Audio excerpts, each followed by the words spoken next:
sommaire, le plus petit grand cru d'Alsace, un petit tour du côté de Bergame, ensuite un objet très utile pour gérer votre cave et mon coup de cœur pour finir, un Sancerre blanc. Voilà, émission donc danse, chronique danse aujourd'hui, on ouvre avec le grand cru du Kanzlerberg. Voilà.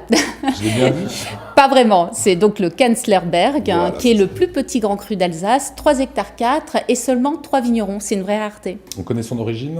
Oui, très ancienne, il a été créé par l'ordre des Templiers au XIIe siècle. Et puis ensuite, les vignes ont été entretenues par les chevaliers de Saint-Jean de l'ordre de Malte, d'où son nom, parce que Kanzlerberg veut dire Mont-Saint-Jean. Voilà, et comme vous aimez tous le vin, j'imagine, mais vous un peu plus la bière, visiblement, Nicolas. Oui, mais le vin aussi. Le vin, c'est mais bien. c'est très bien, oui. Et ben c'est un sol un petit peu particulier. Oui, donc c'est un sol à base de marne grise et noire, mais avec une particularité, c'est d'avoir un affleurement de roches calcaires avec des inclusions de barytes blanches et de fluorine violette. C'est quoi ? C'est 2 minéraux à cristaux, donc la barite blanche avec des cristaux blancs et la fluorine des cristaux violets. Bon, on a bien compris que c'est un bon vin, vous nous conseillez lequel ? Alors, je vous conseillerais, donc parmi les 3 vignerons, une vigneronne, ça tombe bien aujourd'hui. Donc, c'est Sylvie Pas folle, la Spillmann. guêpe, hein. Pas folle la guêpe. Donc, Sylvie Spillmann, vigneronne passionnée, qui travaille en bio.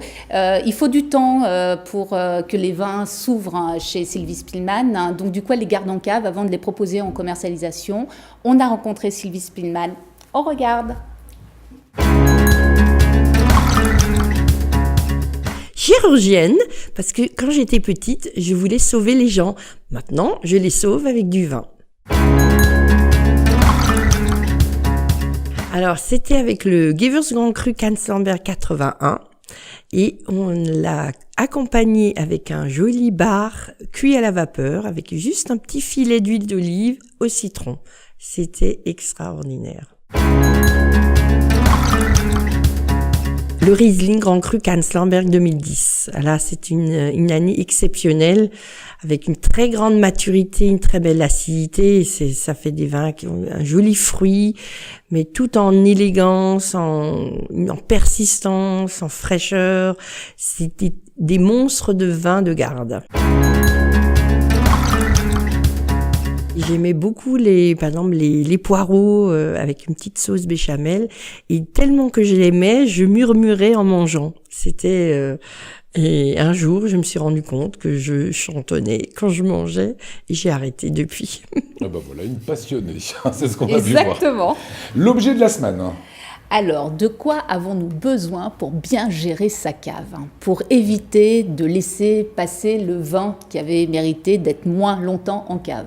Un objet. D'un tire-bouchon. Non, c'est pour ouvrir les bouteilles, Bah ça, oui, mais Lionel. voilà, on gère sa cave. Non, Les entrées, les sorties. Là, plutôt les sorties, en l'occurrence. Un carnet pour tout noter. Exactement. Alors, ce qu'on appelle effectivement le cahier de cave. Donc, un Ça, c'est petit le bon plan. objet.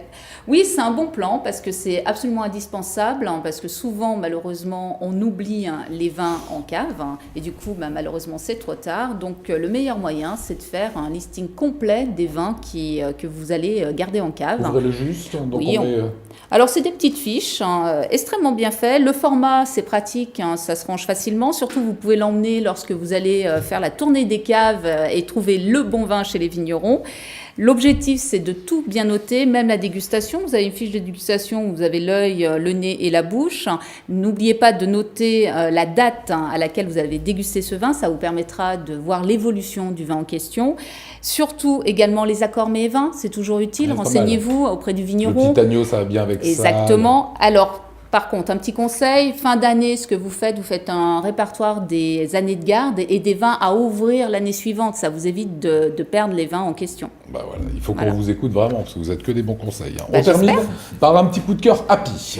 Un petit cœur happy, c'est un Sancerre, donc Sancerre blanc. Donc on est dans la région du centre, plus communément Val-de-Loire au sens large.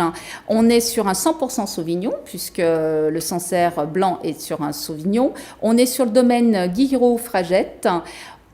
Un classique dans le Sancerre, un nez très ouvert, très frais, très vif, sur des notes qui vont s'ouvrir sur de la violette, des notes de minéralité sur la pierre à fusil, Pierre à fusil. du citron, du pamplemousse, un très joli nez.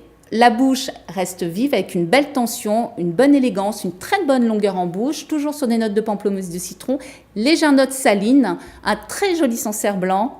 Voilà. À boire avec modération. Avec modération. Bien évidemment, toutes les infos, vous les retrouvez sur apicurien.fr.